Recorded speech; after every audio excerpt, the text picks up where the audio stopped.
El turno de noche. Si alguna vez han pensado que trabajar de noche en un hospital es difícil, déjenme decirles que no tienen ni idea de lo que realmente significa estar solo en esos pasillos cuando el reloj marca las 3 de la madrugada. Mi nombre es Laura, soy enfermera, y lo que voy a contarles cambió para siempre mi forma de ver mi trabajo. Trabajaba en el Hospital General de Guadalajara, en el piso 7, que era el área de cuidados paliativos. Sí, ese piso donde la gente va a pasar sus últimos días. No es fácil, nunca lo ha sido, pero alguien tiene que hacerlo. El turno de noche siempre fue el más pesado, no solo por el cansancio, sino porque la energía en ese lugar cambiaba completamente cuando se iban las visitas y quedábamos solo el personal y los pacientes. Era octubre del 2018. Llevaba ya 3 años en el hospital y creía haberlo visto todo. Había presenciado muertes tranquilas, muertes dolorosas, despedidas hermosas y otras desgarradoras, pero nada me preparó para lo que pasó durante aquella semana. Todo comenzó un martes. Había una paciente nueva en la habitación 72, la señora Eugenia. Tenía 68 años, cáncer terminal, y según el expediente, le quedaban máximo 2 semanas de vida. Llegó sola, sin familia, sin amigos, sin nadie. Eso ya era bastante triste, pero lo que me inquietó fue su mirada. Cuando entré a presentarme, ella estaba sentada en la cama, mirando fijamente hacia la esquina del cuarto, la esquina donde no había absolutamente nada. Buenas noches, señora Eugenia. Soy Laura. Voy a ser su enfermera durante la noche. Ella no respondió inmediatamente. Siguió mirando esa esquina por unos segundos más antes de voltear hacia mí muy despacio. Sus ojos estaban vidriosos, pero había algo más en ellos, algo que no puedo describir bien. Era como si estuviera viendo algo que yo no podía ver, como si supiera algo que yo desconocía. Enfermera, me dijo con una voz rasposa. ¿Usted los ve? ¿Ver qué, señora?, le pregunté, mientras revisaba sus signos vitales. A los que esperan, respondió, volviendo su mirada a la esquina. Están ahí, esperando. Siempre están esperando. Pensé que estaba confundida por los medicamentos. Es común que los pacientes en sus condiciones tengan alucinaciones. Le sonreí con comprensión y le ajusté la almohada. Descanse, señora Eugenia. Si necesita algo, presione el botón. Estaré cerca. Esa noche, durante mi ronda de las 2 a.m., pasé frente a su habitación. La puerta estaba entreabierta y pude ver que estaba despierta, sentada en la misma posición, mirando la misma esquina, pero esta vez estaba hablando. No podía escuchar con claridad, pero estaba manteniendo una conversación con alguien. Su tono era casi de súplica, como si estuviera rogando. Entré con cuidado. Señora Eugenia, ¿se encuentra bien? Ella se volteó hacia mí sobresaltada, como si la hubiera interrumpido en algo muy importante. No se acerque a esa esquina, enfermera. Él no quiere que se acerque. Un escalofrío me recorrió la espalda. ¿Quién, señora? El hombre alto, el que tiene los ojos como agujeros. Dice que viene por mí, pero yo no quiero ir con él. Yo no quiero. Le ofrecí agua, le di sus medicamentos para el dolor y traté de calmarla, pero ella seguía alterada, seguía mirando esa esquina. Cuando salí de la habitación, sentí algo extraño. El pasillo estaba excesivamente frío, más de lo normal. Las luces fluorescentes parpadeaban ligeramente y por un segundo, solo por un segundo, sentí como si alguien estuviera parado justo detrás de mí. Me giré rápido. No había nadie. Al día siguiente, durante el cambio de turno, le comenté a mi compañera Sofía lo que había pasado. Ella es más grande que yo. Lleva como 20 años trabajando en hospitales. Ay, Laura, eso pasa todo el tiempo aquí, me dijo mientras tomaba café. Los pacientes terminales empiezan a ver cosas días antes de partir. Es normal. Sus cerebros están preparándolos para la transición. Pero es que no solo es ella, Sofía. Anoche sentí algo raro en ese pasillo. Mira, mi niña, si vas a trabajar en cuidados paliativos, tienes que acostumbrarte. Este piso está lleno de energía pesada. La muerte está presente todos los días. ¿Qué esperabas? Tenía razón, o al menos eso quería creer, pero esa noche, cuando regresé a mi turno, las cosas empeoraron. La señora Eugenia había empeorado mucho. Su respiración era laboriosa y sabíamos que no le quedaba mucho tiempo. Durante mi ronda de las 11 p.m. entré a revisar cómo estaba. Seguía consciente, pero apenas podía hablar. Me acerqué a su cama y le tomé la mano. Tranquila, señora Eugenia, no está sola. Yo estoy aquí con usted. Ella apretó mi mano con más fuerza de la que pensé que tendría. Sus labios se movieron y logró susurrar: ya está aquí. El hombre alto va a llevarme, pero no quiere irse solo, enfermera. Él quiere más. ¿Más qué, señora? Más almas. Él siempre quiere más. Y entonces sus ojos se quedaron fijos mirando sobre mi hombro, hacia algo detrás de mí. Su expresión cambió a una de terror absoluto. Intentó gritar, pero no le salió la voz. Solo un gemido ahogado, horrible. Me giré instintivamente. La habitación estaba vacía, pero la temperatura había bajado drásticamente. Podía ver mi propio aliento, y entonces lo escuché. Un sonido, como si alguien estuviera arrastrando algo pesado por el pasillo. Era lento, constante, cada vez más cerca. Corrí hacia la puerta y miré hacia afuera. El pasillo estaba completamente oscuro. Todas las luces se habían apagado, excepto una que parpadeaba al final del corredor. Y ahí, bajo esa luz intermitente, vi una sombra. Era alta, mucho más alta que cualquier persona normal. Su forma era humana, pero distorsionada, como si estuviera estirada. Se quedó ahí, inmóvil, durante lo que pareció una eternidad. Y entonces, lentamente, comenzó a moverse hacia mí. No puedo explicar el terror que sentí. Era un miedo primitivo, visceral, el tipo de miedo que te dice que corras porque porque estás ante algo que no debería existir, pero no podía moverme, estaba paralizada. La figura se acercaba, arrastrando algo, aún no podía ver qué era, pero el sonido era cada vez más fuerte, y entonces las luces volvieron de golpe, todas al mismo tiempo, tan brillantes que me cegaron por un momento. Cuando mis ojos se ajustaron, el pasillo estaba vacío, la figura había desaparecido. Regresé corriendo a la habitación 712. La señora Eugenia había fallecido, sus ojos seguían abiertos, mirando hacia esa maldita esquina. Llamé al médico de guardia para que certificara el deceso. Mientras esperaba, no pude evitar mirar hacia la esquina que ella tanto observaba. No había nada, solo las paredes blancas del hospital, pero sentía que algo me estaba mirando desde ahí. El médico llegó, hizo su trabajo y entre los dos preparamos el cuerpo para llevarlo a la morgue. Es protocolo que 2 personas acompañen el cuerpo, así que fuimos juntos. La morgue del hospital está en el sótano, al final de un pasillo largo que siempre ha sido inquietante. Las paredes son de ese verde institucional horrible y las luces nunca son suficientes. Bajamos en el elevador de servicio, en silencio. El doctor Ramírez es un hombre de pocas palabras de todas formas. Cuando las puertas del elevador se abrieron en el sótano, el frío nos golpeó inmediatamente. Empujamos la camilla por el pasillo. Nuestros pasos hacían eco. Era cerca de la 1 de la mañana y obviamente no había nadie más ahí abajo. Estábamos a mitad del pasillo cuando las ruedas de la camilla se atascaron. Nos detuvimos y el doctor se agachó a revisar qué había pasado. Está atorada con algo, dijo. Yo me quedé parada junto a la camilla, junto al cuerpo cubierto de la señora Eugenia, y entonces lo sentí, un movimiento bajo la sábana. Doctor, susurré. ¿Qué pasa?, preguntó, todavía agachado. La sábana se movió. Él se levantó rápido. Laura, eso es imposible. Ella está muerta. La certifiqué hace menos de media hora. Lo sé, pero juro que vi. Y volvió a pasar. Un movimiento claro bajo la tela blanca, como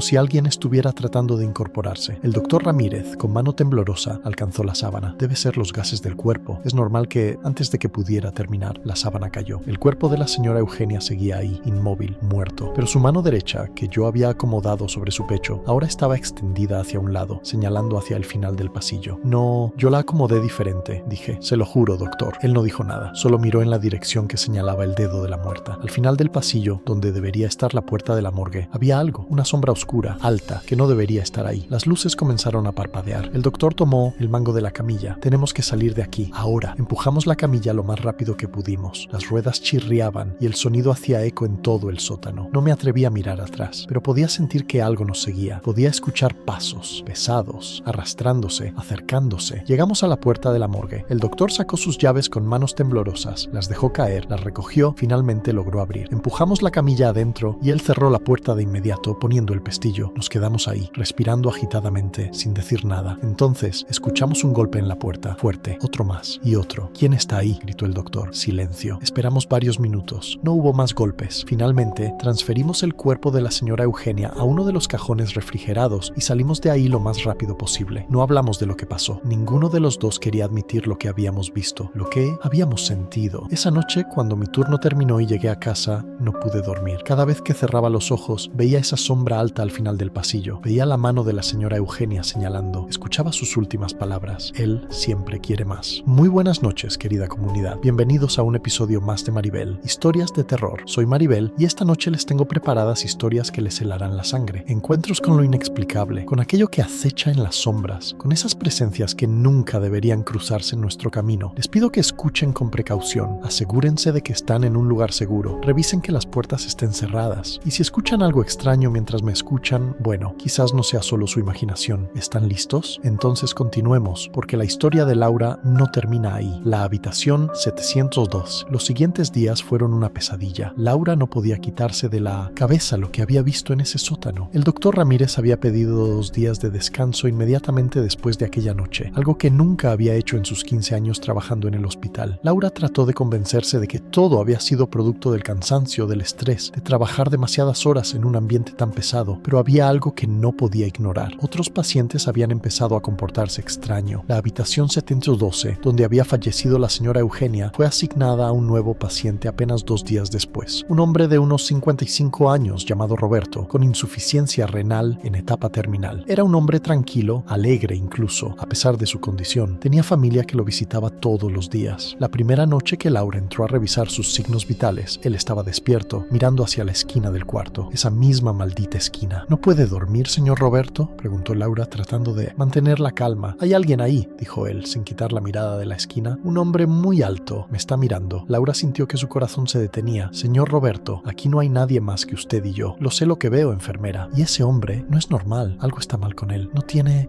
cara, o sí tiene, pero es como si fuera un agujero negro donde debería estar. Las palabras eran demasiado similares a las de la señora Eugenia, demasiado específicas. Voy a traerle algo para que pueda dormir, dijo Laura, saliendo rápidamente de la habitación. En la estación de enfermería, Laura encontró a su compañera Sofía. Sofía, el paciente de las Stetsons, ¿ya está viendo cosas?, interrumpió Sofía, sin siquiera levantar la vista de la computadora. ¿Cómo lo sabes? Porque todos los que han estado en ese cuarto desde que murió la señora Eugenia dicen lo mismo. El hombre alto en la esquina, siempre la misma historia. ¿Y no te parece raro? Sofía finalmente la miró. Laura, mira, voy a contarte algo que no debería, pero creo que necesitas saberlo. Esta no es la primera vez que pasa algo así en este piso. Se aseguró de que no hubiera nadie más cerca y bajó la voz. Hace como 10 años, antes de que tú llegaras, hubo una serie de muertes muy extrañas. Varios pacientes que no estaban tan graves de repente empeoraban y morían en cuestión de horas. Todos estuvieron en habitaciones de este mismo pasillo. La administración lo atribuyó a una bacteria resistente y cerraron el piso durante 2 meses para sanitizar todo. Pero las enfermeras que trabajábamos en ese entonces sabíamos que no era ninguna bacteria. Varios pacientes antes de morir hablaban de lo mismo, una presencia oscura que los visitaba por las noches, un hombre alto, sin rostro, que se quedaba parado en las esquinas de las habitaciones observándolos. Algunos decían que sentían que les estaba quitando algo, como si les estuviera drenando la vida. ¿Por qué nadie dice nada? ¿Y qué vamos a decir, Laura? ¿Que el hospital está embrujado? Nos despedirían por locas. Además, la administración no quiere escuchar este tipo de cosas. Para ellos todo tiene una explicación médica. Pero esto no es normal, Sofía. Yo lo vi. Vi esa sombra en el sótano. Sofía suspiró. Lo sé. Yo también lo he visto. Varias veces, de hecho. ¿Sabes qué hago? Simplemente no entro a las habitaciones sola después de las 2 a.m. Y si tengo que hacerlo, no miro a las esquinas. Nunca mires a las esquinas, Laura. Si no lo ves, no puede hacerte nada. ¿Estás segura de eso? No. Pero es lo único que me ayuda a dormir por las noches. Esa conversación dejó a Laura aún más inquieta. El resto de su turno pasó sin incidentes, pero ella podía sentir que algo había cambiado. El piso 7 ya no se sentía como un simple hospital. Se sentía como un lugar donde algo maligno habitaba, alimentándose del sufrimiento y la muerte. A las 4 de la mañana, la alarma de la habitación 712 sonó. Laura corrió hacia allá. El señor Roberto estaba en su cama, temblando violentamente, sus ojos abiertos de par en par, mirando fijamente hacia la esquina. ¡Señor Roberto! Laura lo sujetó de los hombros. ¡Míreme! ¿Qué está pasando? Él no respondía, solo temblaba y miraba. Laura siguió su mirada, y por primera vez ella también lo vio. Ahí, en la esquina, había algo. No era exactamente una sombra, era más como una ausencia de luz, una mancha oscura que parecía absorber todo a su alrededor, y dentro de esa oscuridad había 2 puntos que podrían haber sido ojos o simplemente agujeros que miraban directo hacia ella. Laura sintió que algo la jalaba, como si esa presencia estuviera tratando de atraerla hacia ella. Sintió frío, un frío que le calaba hasta los huesos, y entonces escuchó una voz, no con sus oídos, sino dentro de su cabeza. Tú también vendrás. Todos vienen. Eventualmente, ella gritó tan fuerte que varios de sus compañeros vinieron corriendo. Cuando entraron, las luces de la habitación parpadearon y la presencia desapareció. El señor Roberto había perdido el conocimiento. Su presión arterial estaba peligrosamente baja. Lo estabilizaron, pero Laura sabía que algo estaba muy mal. Algo le estaba pasando, algo que iba más allá de su enfermedad. Me voy a casa, le dijo al supervisor. No me siento bien. Él asintió preocupado. ¿Estás bien para manejar? Sí, solo necesito dormir. Pero Laura no fue a casa. Fue a la biblioteca más cercana que estuviera abierta 24 horas. Necesitaba saber más. Necesitaba entender qué era esa cosa. Pasó las siguientes horas investigando en internet. Buscó historias sobre hospitales embrujados, sobre entidades que se alimentaban de los moribundos, sobre presencias oscuras que acechaban en lugares de muerte. Encontró varios casos similares en diferentes partes del mundo. Siempre la misma descripción. Una figura alta, oscura, sin rostro definido, que aparecía ante pacientes terminales. En algunas culturas lo llamaban el recolector, en otras la sombra de la muerte. Pero todos coincidían en algo. No era solo un presagio de muerte, era algo que activamente se llevaba a las personas. Uno de los artículos mencionaba que estas entidades eran atraídas a lugares con mucho sufrimiento y muerte, y que una vez que se establecían en un lugar, era casi imposible deshacerse de ellas. Se alimentaban del miedo y del dolor, y mientras más asustados estuvieran sus víctimas, más fuertes se volvían. Laura leyó sobre casos donde enfermeras y médicos habían intentado enfrentar a estas presencias. Algunos lo lograron con ayuda de personas especializadas en lo paranormal. Otros terminaron siendo víctimas también. Cuando el sol finalmente salió, Laura tomó una decisión. No podía seguir trabajando en ese hospital sabiendo que había algo maligno acechando, pero tampoco podía simplemente irse y dejar a otros en peligro. Llamó a Sofía. Necesito que me des los números de las otras enfermeras que trabajaban cuando pasó lo de hace 10 años. Todas las que todavía estén vivas. ¿Por qué? Porque necesitamos hacer algo. Esto no puede seguir pasando. Hubo un silencio largo en la línea. Finalmente, Sofía habló. Te voy a pasar los contactos. Pero Laura, ten cuidado. Una de las enfermeras de esa época, Marta, intentó hacer algo. Intentó que vinieran a limpiar el lugar espiritualmente. La despidieron y 2 semanas Semanas después apareció muerta en su casa. Dijeron que fue suicidio, pero yo no lo creo. ¿Crees que fue esa cosa? No sé qué creer. Solo sé que después de eso, todas dejamos de hablar del tema. Pues es hora de volver a hablar, Sofía, porque ese señor Roberto va a morir y después va a ser otro y otro más. Y eventualmente, esa cosa va a querer más que solo a los pacientes. Laura pasó el siguiente día contactando a las antiguas enfermeras. 2 de ellas se negaron a hablar del tema. Una más había muerto años atrás, también en circunstancias extrañas, pero una, Beatriz, aceptó reunirse con ella. Se encontraron en una cafetería lejos del hospital. Beatriz era una mujer mayor, de unos 65 años, que había dejado de trabajar en enfermería poco después de los incidentes. Nunca pensé que volvería a hablar de esto, dijo Beatriz, tomando su café con manos ligeramente temblorosas. Intenté olvidarlo, convencerme de que todo había sido mi imaginación. Pero no lo fue, ¿verdad?, preguntó Laura. No, fue muy real y sé exactamente cuándo comenzó todo. Beatriz le contó que hace unos 15 años, antes de los incidentes mortales, el hospital expandió el piso 7. Demolieron una pared que conectaba con un edificio antiguo que habían comprado. Ese edificio había sido un orfanato a principios del siglo XX y luego un asilo psiquiátrico hasta los años 70. Cuando abrieron esa pared, continuó Beatriz, varios trabajadores dijeron que sintieron algo extraño. Un frío intenso salió de ahí y el olor, Dios, el olor era horrible, como a muerte, a putrefacción, pero no había nada visible que lo causara. Los trabajadores terminaron la expansión, pero desde entonces las cosas cambiaron. Pacientes que estaban estables de repente empeoraban, y varios, antes de morir, mencionaban al hombre alto. Algunos lo describían con más detalle. Decían que vestía ropa antigua, como de principios de 1900, y que sus manos eran largas, demasiado largas, con dedos que parecían garras. ¿Y nadie hizo nada? Marta lo intentó, ya te lo dijo Sofía. Trajo a un sacerdote para que bendijera el lugar. El sacerdote entró al piso 7 de noche, y apenas estuvo ahí una hora. Cuando salió, estaba pálido, temblando. Dijo que había una presencia maligna muy fuerte, algo que llevaba mucho tiempo ahí, y que no se iba a ir fácilmente. Recomendó que cerraran ese piso permanentemente y que demolieran esa sección del edificio. Obviamente, el hospital no hizo nada de eso, y 2 semanas después, Marta estaba muerta. ¿Qué crees que era?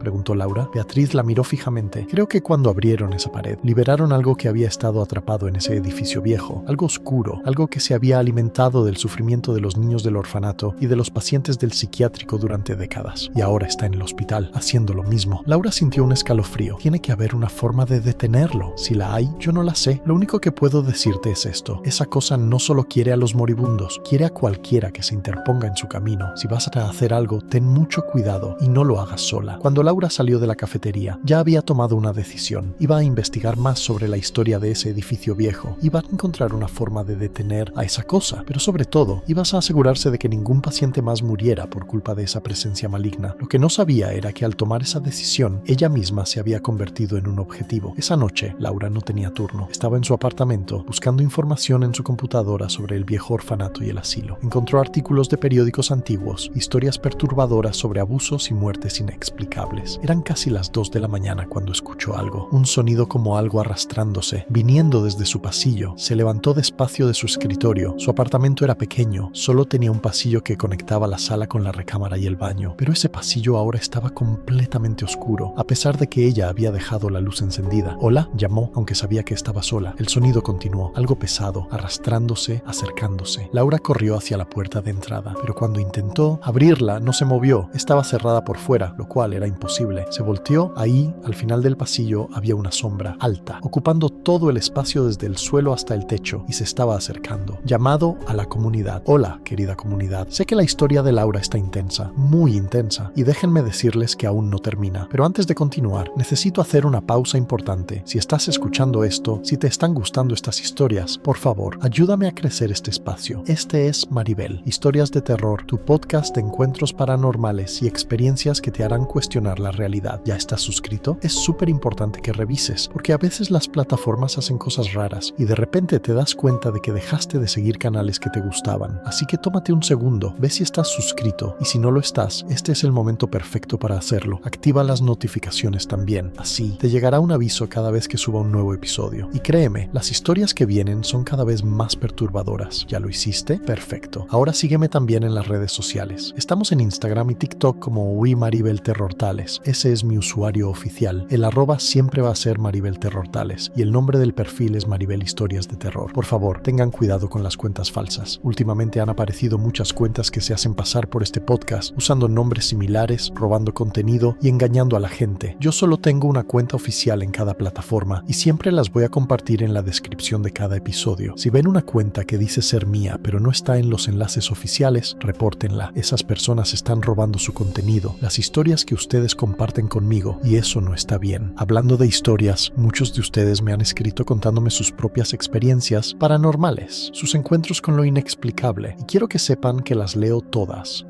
Cada mensaje, cada correo, cada comentario. Si tienes una historia que quieres compartir, mándamela. Puede ser algo que te pasó a ti, a tu familia, a un amigo. Puede ser reciente o de hace años. Lo importante es que sea real, que sea tu experiencia. Las mejores historias las narro aquí en el podcast, dándoles el crédito completo. Tu historia podría ser la próxima que mantiene despierta a miles de personas por la noche. Para enviar tu historia, puedes hacerlo por Instagram, por correo electrónico. Todos los contactos están en la descripción. También tenemos un grupo en Facebook donde la comunidad comparte experiencias, fotos, videos de cosas extrañas. Es un espacio seguro donde todos creemos, donde nadie se burla, donde compartimos nuestros miedos y nuestras vivencias. Y una cosa más, si te está gustando el contenido, compártelo. Manda este episodio a ese amigo al que le gustan las historias de terror. Ponlo en tus historias de Instagram. Háblale a tus conocidos sobre Maribel, historias de terror. Este proyecto crece gracias a ustedes. Cada suscripción, cada compartida, cada comentario me ayuda a seguir trayéndoles el mejor contenido de terror en español. Y si quieren apoyar el podcast de otras formas, también está el enlace para invitarme a un café. No es obligatorio para nada, pero si quieren contribuir al proyecto, cada pequeña ayuda hace una gran diferencia y me permite dedicar más tiempo a investigar, narrar y producir historias de mejor calidad. Bueno, suficiente de esto. Ya los dejé con el pendiente de qué le pasó a Laura cuando vio esa sombra en su apartamento, ¿verdad? No se preocupen. Vamos a regresar a su historia en un momento. Pero primero quiero leerles un mensaje que me llegó hace poco. Es de Gabriela, de Argentina. Ella me escribió: Maribel, necesito contarte esto porque llevo años sin poder dormir bien. Cuando tenía 16 años, mi abuela murió. Era muy unida a ella. Prácticamente me crió. El día de su funeral, cuando llegué a mi casa por la noche, la vi. Estaba sentada en su silla favorita, la que nadie había movido todavía. Me miró, sonrió y desapareció. Pensé que era mi imaginación, el dolor, que había sido un día muy pesado, pero desde entonces, cada aniversario de su muerte, ella aparece, siempre en esa silla, siempre con la misma sonrisa. Al principio me daba miedo, ahora solo me pregunto, ¿qué está esperando? ¿Por qué no se ha ido? Gracias por compartir tu historia, Gabriela. Y para todos los que están escuchando, ¿han tenido experiencias similares? ¿Visitas de seres queridos que ya partieron? Los leo. Cuéntenme. Ahora sí, volvamos con Laura, porque lo que le pasó esa noche en su apartamento es algo que ella nunca olvidará. El origen de la oscuridad. Laura estaba paralizada. La sombra al final del pasillo de su apartamento no se movía, simplemente existía ahí, ocupando todo el espacio, haciendo que el aire se sintiera denso, pesado, difícil de respirar. Ella quiso gritar, pero no le salió la voz. Quiso correr, pero sus piernas no respondían. Todo lo que podía hacer era mirar esa ausencia de luz que la miraba de vuelta. Y entonces la sombra habló, no con palabras, sino directamente en su mente, como una intrusión violenta en sus pensamientos. Déjalo, no puedes detenerme. He estado aquí mucho más tiempo del que puedes imaginar. Laura sintió que algo la jalaba, una fuerza invisible que la arrastraba hacia la sombra. Sus pies comenzaron a moverse solos, un paso, otro, acercándose al pasillo oscuro. No, logró susurrar. No. Con toda su fuerza de voluntad se aferró al marco de la puerta de la sala. Sus dedos se clavaron en la madera. El jalón era cada vez más fuerte, como si algo estuviera envuelto alrededor de su cintura, tirando de ella hacia la oscuridad. Ven, únete a los demás. Deja de resistir. ¡No!, gritó Laura con todas sus fuerzas. En ese momento, algo cambió. La luz de su celular, que estaba en su bolsillo, se encendió repentinamente, iluminando su rostro, y con esa pequeña luz, la fuerza que la jalaba se debilitó un poco. Laura recordó algo que había leído en su investigación. Estas entidades odiaban la luz, no solo la física, sino también la mental, la claridad, la determinación, la negativa a rendirse. Cerró los ojos y comenzó a recitar en su mente todo lo que amaba de su vida, su familia, sus amigos, los pacientes que había ayudado, los momentos felices, todo lo que la hacía humana, todo lo que la hacía ser ella. El jalón se debilitó más. La sombra emitió un sonido, algo entre un siseo y un gruñido. Esto no termina aquí, dijo la voz en su cabeza. Te estaré esperando. Y así como había aparecido, la sombra se desvaneció. Las luces del pasillo parpadearon y regresaron a la normalidad. Laura colapsó en el suelo, temblando, llorando, pero viva. Esa noche no durmió. No podía quedarse en su apartamento sabiendo que esa cosa había estado ahí. Empacó algunas cosas y se fue a casa de su hermana. Al día siguiente, Laura sabía que tenía que actuar rápido. Esa entidad la había amenazado directamente, lo que significaba que ya no era solo un peligro para los pacientes del hospital. Ella también estaba en riesgo. Contactó a un investigador paranormal que había encontrado en su búsqueda en internet. Su nombre era Diego y había trabajado en varios casos de limpieza espiritual en hospitales y asilos. Se reunieron en un café esa misma tarde. Laura le contó todo: la muerte de la señora Eugenia, el hombre alto, los incidentes en el hospital, la sombra en su apartamento. Diego escuchó atentamente, tomando notas. Cuando ella terminó, él asintió gravemente. Esto coincide con otros casos que he investigado. Lo que describes es lo que llamamos un recolector. Son entidades que se alimentan de la energía de los moribundos, acelerando su muerte y absorbiéndolos. Con el tiempo, se vuelven más fuertes y más audaces. ¿Cómo lo detenemos? No va a ser fácil. Estas entidades son antiguas, muy antiguas. La buena noticia es que mencionaste que el hospital expandió hacia un edificio viejo. Eso significa que la entidad probablemente está atada a algo físico en ese lugar. Un ancla, un objeto, un lugar, algo que la mantiene en este plano. Si encontramos y destruimos el ancla, la entidad debería debilitarse lo suficiente como para que podamos expulsarla. ¿Y cómo encontramos el ancla? Investigando. Necesitamos saber exactamente qué pasó en ese edificio antiguo. Cada muerte sospechosa, cada incidente paranormal, cualquier ritual o ceremonia que se haya realizado ahí. Las anclas suelen estar relacionadas con eventos traumáticos o con objetos que fueron importantes para la entidad cuando era, bueno, si es que alguna vez fue humana. Laura y Diego pasaron los siguientes días investigando. Fueron a archivos históricos, bibliotecas, hablaron con gente mayor que recordaba el viejo orfanato y el asilo. Lo que descubrieron fue perturbador. El edificio había sido un orfanato llamado San Miguel Arcángel desde 1910 hasta 1955. Durante esos años hubo múltiples denuncias de maltrato infantil. Varios niños murieron en circunstancias sospechosas, siempre reportadas como accidentes o enfermedades súbitas. El director del orfanato era un hombre llamado Augusto Velázquez. Los registros lo describían como un hombre alto, muy alto, casi 2 metros. Era conocido por su severidad extrema y sus castigos crueles. En 1955, el orfanato cerró después de que se encontraran los cuerpos de 5 niños enterrados en el sótano. Augusto Velázquez fue arrestado, pero murió en prisión antes del juicio. Su muerte también fue sospechosa. Apareció ahorcado en su celda, pero la posición del cuerpo no coincidía con un suicidio. Después del cierre del orfanato, el edificio estuvo abandonado por varios años, hasta que se convirtió en un asilo psiquiátrico en 1965, y ahí la historia se volvía aún más oscura. Los registros del asilo mostraban un número alarmante de muertes inexplicables. Pacientes que estaban estables de repente morían durante la noche, y curiosamente, varios de los registros médicos mencionaban lo mismo. Pacientes que antes de morir hablaban de un hombre alto que los visitaba. El asilo cerró en 1973, después de que prácticamente todo el personal renunciara en el mismo mes. No había una razón oficial, pero Diego encontró entrevistas viejas donde algunos ex empleados mencionaban que el lugar estaba maldito y que algo maligno habitaba ahí. Entonces llevamos el hospital, dijo Diego. Esta entidad, este Augusto o lo que sea que se haya convertido, ha estado matando gente durante más de 100 años. Dios mío, susurró Laura. Y cuando el hospital abrió esa pared, liberaron eso directamente hacia un área llena de pacientes vulnerables. Es como darle un buffet ilimitado. Necesitamos encontrar el ancla. Tiene que estar en el sótano, ¿verdad? Donde encontraron a los niños. Probablemente, pero hay un problema. Necesitamos entrar al hospital de noche y bajar a esa área. Y tengo el presentimiento de que esa cosa no nos va a dejar hacer esto fácilmente. Laura sabía que era peligroso. Sabía que podría morir, pero también sabía que no podía dejar que esa entidad siguiera matando gente. Cuando lo hacemos, esta noche, dijo Diego. Mientras más esperemos, más fuerte se vuelve. Esa noche, a las 2 a.m., Laura y Diego entraron al hospital. Laura todavía tenía su identificación de empleada, así que pasar seguridad no fue difícil. Le dijo al guardia que había olvidado algo importante en su locker. Una vez adentro, se dirigieron directamente al sótano. Diego llevaba una mochila llena de equipo, cámaras, medidores EMF, sal, agua bendita, velas consagradas y un grimorio viejo que había heredado de su abuelo. El elevador los llevó al sótano. Cuando las puertas se abrieron, el frío los golpeó inmediatamente. Está aquí, susurró Diego. Puedo sentirlo. Está esperándonos. Caminaron por el pasillo, el mismo donde Laura había visto la sombra días atrás. Los medidores EMF de Diego comenzaron a enloquecer, las agujas saltando erráticamente. La actividad paranormal es extremadamente alta aquí,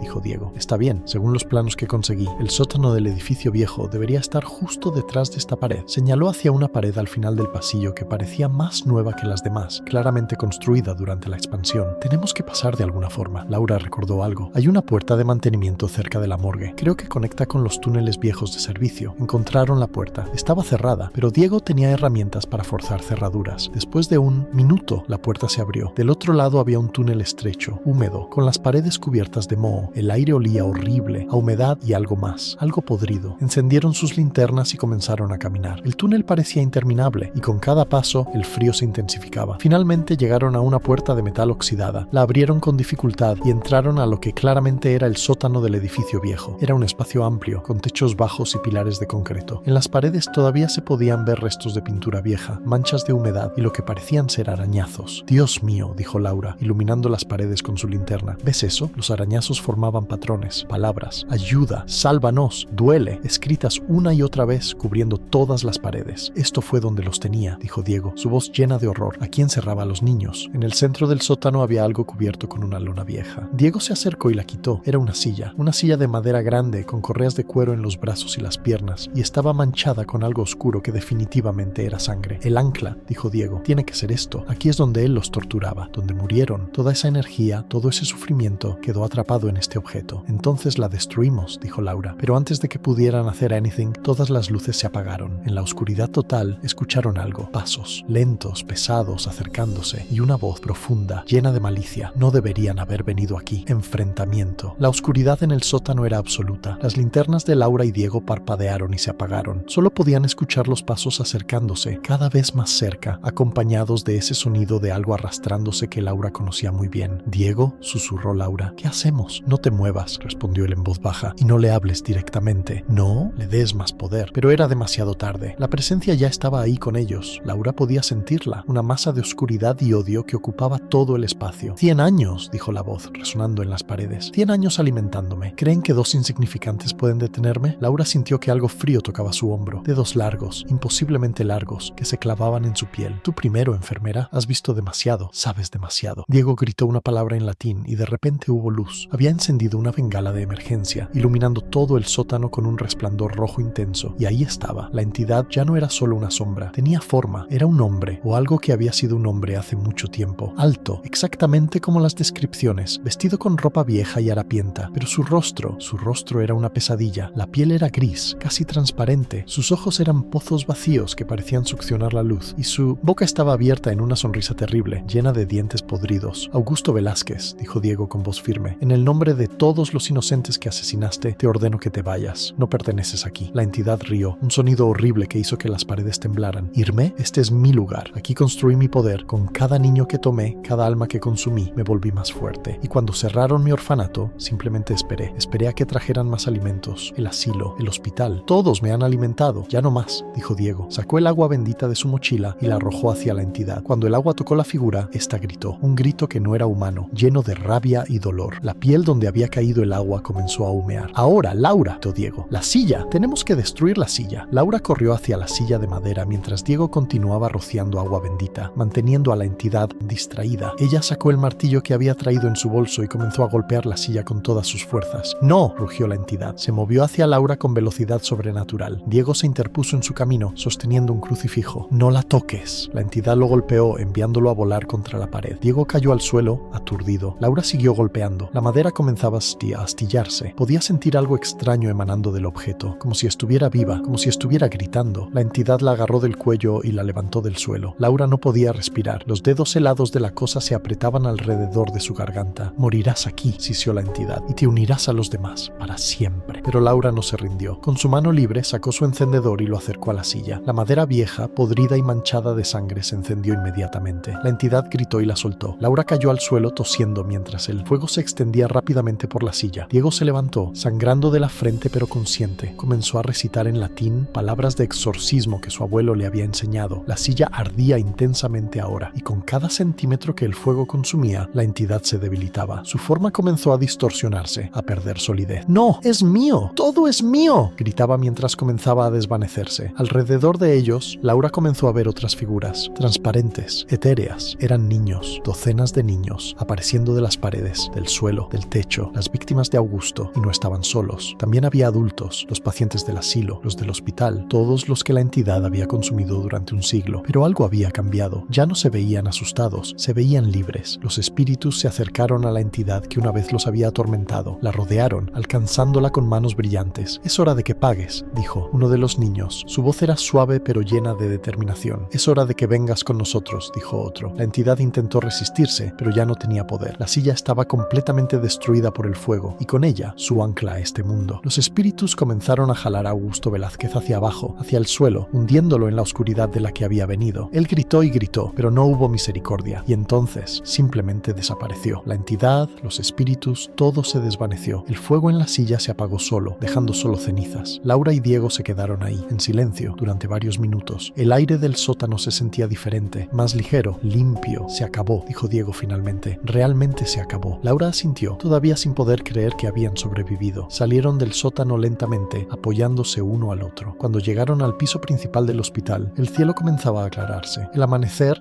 estaba cerca. En los días siguientes, algo notable sucedió en el hospital. Los pacientes del piso 7 dejaron de reportar al hombre alto. Las muertes inexplicables cesaron. El ambiente del lugar cambió completamente. Laura eventualmente regresó a trabajar, pero nunca más tomó turnos de noche. No por miedo, sino porque sentía que ya había tenido suficientes encuentros con lo desconocido para toda una vida. Diego continuó con su trabajo como investigador paranormal, pero siempre recordaba este caso como el más peligroso y el más importante de su carrera.